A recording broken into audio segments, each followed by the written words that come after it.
And I just wanted to tell you all that we're about to have our first storyteller session of the day, and we would love to give a huge welcome to Billie Dumaliang. And it is my pleasure to be able to introduce her on this stage today. She is the co-founder and trustee of the Masungi Georeserve Foundation, an award-winning nonprofit conservation which protects prehistoric pinnacle karst formation and endemic biodiversity through education and geotourism. As we prepare to delve into a realm of knowledge and inspiration, let's please give a huge round of applause to Billie, and let's thank her for being here today. Woo! Hi. Hello. Is my mic working? Hi, everyone. Good morning. A very warm morning to all of you. Again, my name is Billie, and I come from the islands of the Philippines. I'm here to talk to you about what I do at Masungi.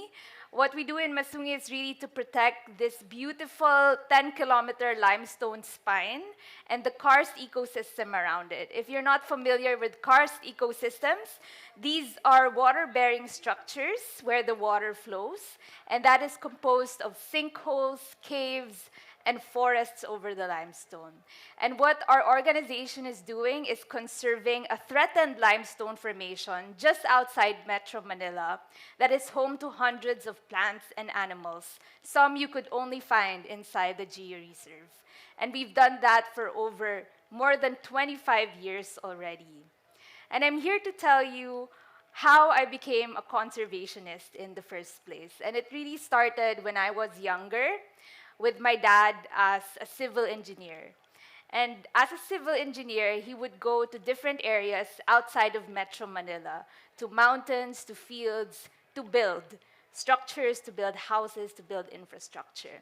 And as a child, I would always follow in his footsteps, both literally and figuratively. And so one of my memories is just following him through Masungi, as it became one of the project sites where he actually worked in as an engineer. And ever since he started exploring that place, he found out that it was beyond a traditional or a normal property. There was actually a gem in the middle of that property, which was the Masungi limestone formation. And after that, I grew and Masungi grew. Masungi is not the same place that it is today. 25 years ago, it was bald with no forests, no animals, and what you could hear was the ripping sound of chainsaws throughout the day. It took 25 years to get to where it is today, which is now a restored forest and a wildlife sanctuary that is known all over the world. Now, after I graduated, I became a corporate girl. I became a brand manager for one of the largest soap brand in the Philippines. And as I was working in the skyscraper, I was always looking towards the east, towards the mountains outside my window, because I saw the limestone formation from my window. And I remembered how I spent my childhood years, my childhood weekends there. And so from being in the corporate sector, I joined my family, particularly my dad and my sister, to take care of this mountain and to run the Masungi Georeserve Foundation in the Philippines. Now, why am I telling this story to you? It's because I think in these spaces at COP28, it's important to remember the stories from the ground. The Philippines is one of the most dangerous countries in the world to be like me, to be a conservationist. We are #1 deadliest country in Asia for this job, and #2 or #3 in the world, deadliest as a conservationist. So I would like to offer this space, this opportunity at Extreme Hangout to tell you 2 stories that have shaped my life as a conservationist in the Philippines. One is that of success, and one is that of relative failure. Which one would you like to hear first? Of course, success. Success, great. That was what I practiced too. So the story of success starts in 2020 in the middle of the pandemic when I received a radio call from our rangers on the ground at the watershed that we were reforesting. They told me that there were now barbed wires blocking almost 500 hectares of the reforestation site, meant to stop us from entering the project site where we were supposed to work. Of course, my response was to immediately go to that site of fresh barbed wires. And what I saw was huge nails, nailed and packed into the trees to hang those barbed wires. So these trees that we were protecting were just simply destroyed or degraded by this action. And what I saw on these trees was that they were actually bleeding. They were bleeding white. The resin was white from the trees. And as a millennial, I quickly took out my phone and took pictures of these bleeding trees and posted them online, because that was the only thing I could really do about the situation. And we sent it to the media. Some compassionate journalists also put it out on Twitter. And long story short, it gained national attention. So much noise was made that the environment minister of the country had to go to the fences and take out the fences themselves, himself, in front of all the cameras. So I believe that experience was a success, but it wasn't a straight success. 2 years after he took out these fences, these barbed wires, the quarry agreements still haven't been canceled. So then again, we brought everyone together. We brought celebrities, we brought 4 city mayors, we brought heads of universities to petition and to remind the government of its promise to us to cancel all of these quarrying agreements inside the protected watershed. Thankfully, last year, September 2022, the government ordered the cancellation of these quarrying agreements, saving 1,300 hectares of forest lands from irreparable destruction. So this is a story of success because it shows that a small group of people, young people, literally small people, can make a big difference for the success of the landscape. And what we learned is really through courage, creativity, and coming together that we can influence policy, we can influence our decision makers. And that is one power that we've learned to harness throughout our years of being a conservationist.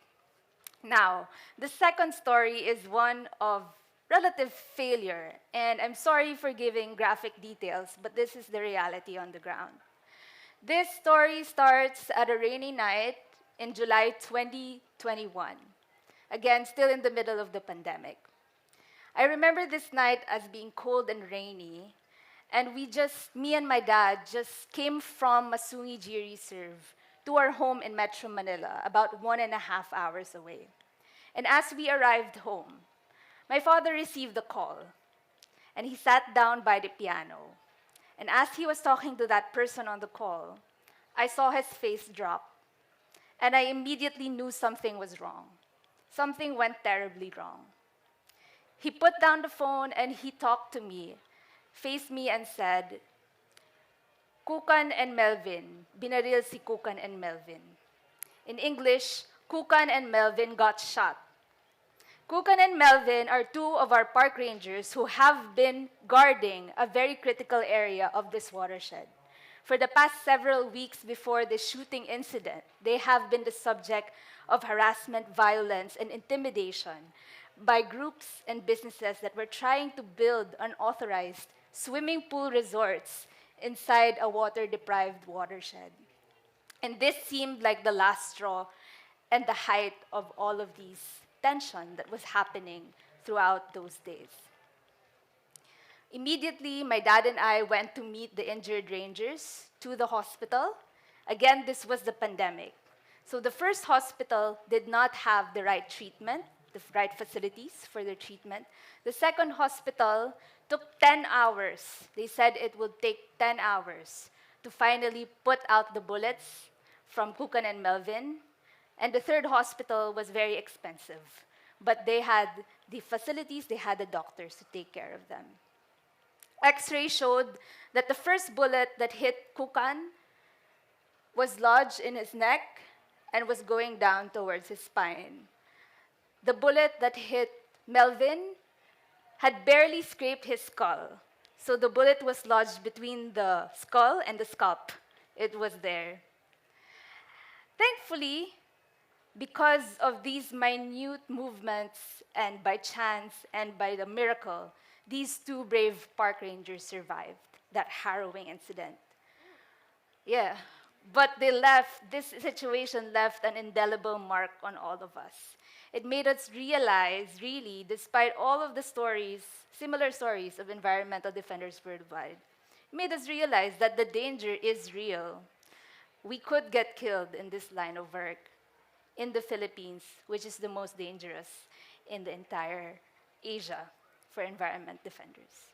So those are two stories that I hope have given you a bit of a glimpse on my life as I go back in the Philippines from Dubai. But I actually have a third story, and this is the story of why I'm here at COP28. I work on biodiversity and not necessarily directly in climate change negotiations or in carbon emissions. And I'm here because we have received a new threat just 3 weeks before I came here in Dubai. And that new threat is so ironic that I'm really passionate about it. That new threat is everyone's talking point at this conference: renewable energy. 3 weeks ago, our drone spotted 4 drilling rigs drilling on the Masungi Rock Formation, the south side of Masungi Georeserve. And we found out that a wind company was going to build a wind farm on top of the rock, despite us saving that area from quarrying, despite 2 of our rangers being shot and almost being killed for protecting the area, despite the media attention we have gotten, despite the 200,000 plus social media followers that our group has cultivated over the years. Still, they want to exploit Masungi. Still, they want to kill my childhood playground.